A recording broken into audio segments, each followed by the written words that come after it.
Hello, Scorpio, Sun, Moon, Rising, and Venus signs. Kamusta po kayo? Sana po ay nasa mabuti kayong kalagayan. Welcome back po sa ating channel. Meron na po tayong bagong pangalan. We have 88 tarot na po ang pangalan natin. Kung bago po kayo dito, welcome po kayo. Thank you po sa inyong support. Thank you sa inyong pagdalaw sa channel na ito. Maraming salamat. God bless you. Pauna mensahe po ninyo ay choose who you are becoming. Ayan. So, maaaring meron ditong pagmumuni-muning ginagawa ang iba sa inyo, Scorpio. Maaaring meron kayong yung parang nagre-retreat siguro kayo ngayon or nagre-reflection kayo. Maybe you are figuring out what do I really want to be sa buhay ko. Ano yung gusto kong maging ako, no? In the future.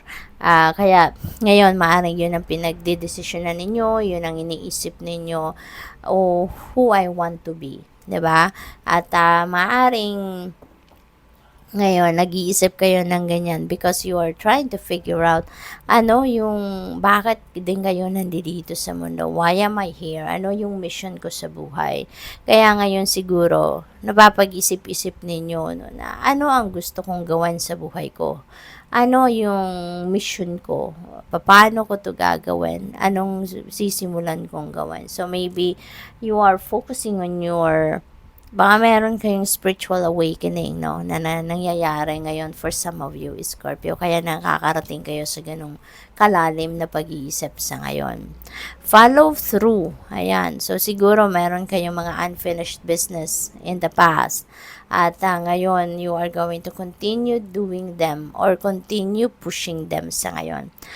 Probably, meron kayong mga ginagawa dati na na-distract kayo at napunta kayo sa ibang scenario, sa ibang area, sa ibang focus, no? Kaya ngayon, maybe, may panahon na kayo para dito at maaaring ito ibabalikan at pagpapatuloy nyo na.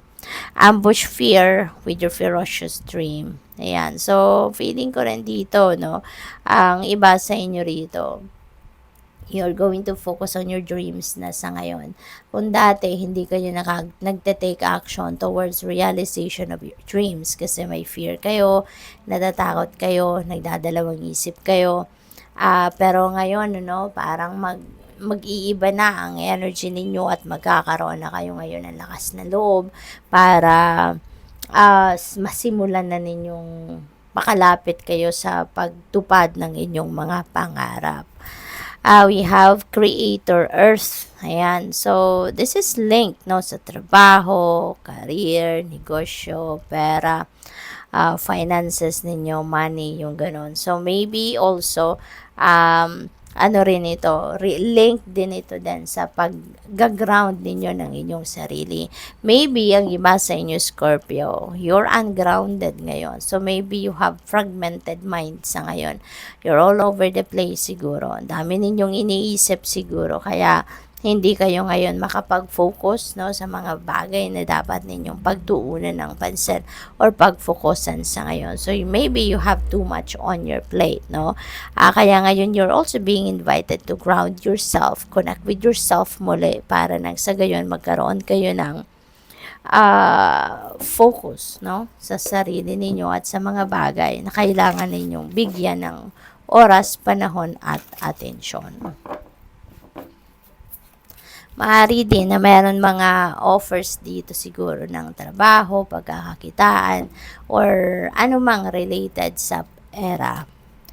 Three of Swords. Wow. Merong heartache, heartbreak na nangyari sa inyo rito, Scorpio. But this happened already in the past. Nakaraan na to. Wala nang fresh blood dito. So, parang sa ngayon lang, parang aftermath ito ng kung ano ang nangyari sa inyo in the past. Kung ano ang nakapagdulot ng sama ng loob sa inyo, nakasakit ang inyong damdamin, maaring sa ngayon, meron lang nakapag-refresh niyan sa isip ninyo. Kaya ngayon, parang nararamdaman ninyong nasasaktan uli kayo, parang bumabalik yung sakit no, sa puso ninyo. Maaring ganun ang ganap rito for some of you. But, time, yung healing talaga takes time, hindi ba? Yung healing takes a lot of courage din para makapag-move forward na kayo. So, yun, baka nagtatry na din naman kayo na mag-heal na kayo, makausad na kayo sa buhay, pero sadyang talagang ang buhay minsan mapagbiro, hindi ba? Maaring sa ngayon, papunta na kayo doon sa paglimot, no, sa kung ano man na nangyaring ito. Pero, ayan, hindi maiwasan. Baka merong sitwasyon na nakapag-remind muli sa inyo ng nangyari dito. Kaya ngayon parang naiiyak na naman kayo, naaalala nyo na naman kung ano ang nangyari yung nakaraan.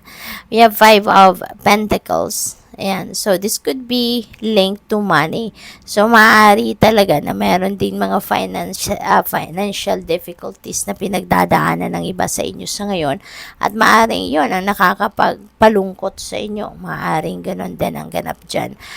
Possible din na this is related to dito sa 3 of Swords. Kasi, maaring sa relationship din ito for some of you. No? General reading ito, Scorpio, okay? So, just be reminded na may mga situations or mensahe rito na maririnig ninyo na hindi para sa iyo. Okay? Kaya just take as it resonates po. For some of you na baka linked ito sa relationships ninyo with your person. Baka ang iba sa inyo dito feeling abandoned. Baka ang iba sa inyo dito feeling hindi na kayo mahal na mahal nyo. Baka feeling ninyo siguro napapabayaan na kayo ng person ninyo, kaya nasasaktan kayo. No? At siguro hindi ninyo ito masabi sa person ninyo. Maaring hindi kayo makapag-open up sa person ninyo for whatever reason. No? Kaya kayo na lang yung sinasarili nyo na lang kumbaga kung ano itong nararamdaman ninyo lungkot. We have High Priestess. Ayan. So, si High Priestess is about intuition. Okay? So, pakinggan ninyo ang bulong ng iyong intuition. Pakinggan ninyo yung sinasabi sa inyo ng inyong intuition. Okay? Ginagabayan kayo ng Panginoon dito, ng Divine Universe, at pakinggan ninyo ito para nang sa gayon ma-pick up ninyo kung ano yung dapat, no, na pag-focusan ninyo sa ngayon, or ano yung dapat na maging takbo ng buhay ninyo sa ngayon. Maaari din, since si High Priestess is about secrets, no, so maybe meron din kayong sikretong madidiscover sa ngayon. Maaring related yan sa inyong karelasyon, maaring related yan sa ex ninyo, no? So maaring ganun ang ganap dito. So definitely there are some truth, no, that is coming to light. Na Lovers, ayan. So hindi po ito love reading, pero pasensya na doon sa mga hindi makaka-resonate dito kasi mukhang ang takbo ng mga energies natin parang love reading, pero hindi po ito love reading. Okay, this is general reading. Whatever comes up ng energy, yun ang natin, yun ang nire-relay natin. So but this is lovers energy, and this is about relationships. This is linked to relationships. So most likely talaga for some of you rito, Scorpio, that resonates with these messages, maaaring nanggagaling talaga kayo dito. Merong away, merong naririnig ko broken marriage, no. Ang iba siguro sa inyo dito talaga naghiwalay na ng inyong asawa, no. Maaring ganon. At yun, nasasaktan pa rin kayo hanggang ngayon, nagsasuffer pa rin kayo, hindi pa ninyo ito ma-overcome na separation na ito, kasi maaring nagkakausap pa rin kayo, maaring nagdidiskusyon pa rin kayo, yung mga ganon, So,